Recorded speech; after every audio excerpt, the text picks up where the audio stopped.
façonné, comme l'a souhaité l'empereur moghol Shah Jahan.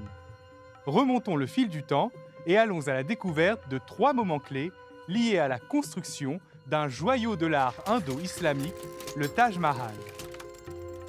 Le 17 juin 1631 est une sombre date pour Shah Jahan, le 5e empereur de la dynastie des Moghols. Mumtaz Mahal, son épouse tant aimée, vient d'accoucher de leur 14e enfant. Mais tout ne se passe pas comme prévu. Il y a de graves complications. À cette nouvelle, l'empereur se précipite à son chevet. Il lui fait une promesse avant qu'elle ne meure. Il va ériger un monument à l'image de l'amour immense qui les a façonnés tous les deux pendant près de 20 ans. L'année suivante, l'empereur convoque plusieurs architectes. Son souhait est clair. Il veut que sa femme repose dans un lieu parfait, qui serait le reflet sur terre du paradis céleste. Mais comment façonner un tel chef-d'œuvre de perfection? Sans plus tarder, les architectes dessinent des plans et convoquent des milliers d'hommes pour débuter la construction dans la ville d'Agra, sur la rive droite de la rivière Yamuna, un affluent du Gange, le fleuve sacré.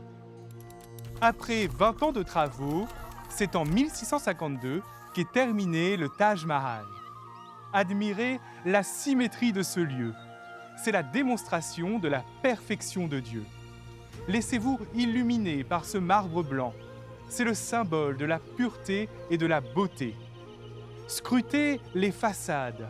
Elles sont incrustées de pierres précieuses et reflètent la lumière du soleil et de la lune. Observez son grand dôme majestueux, qui pointe vers l'unité divine au-delà de la multiplicité.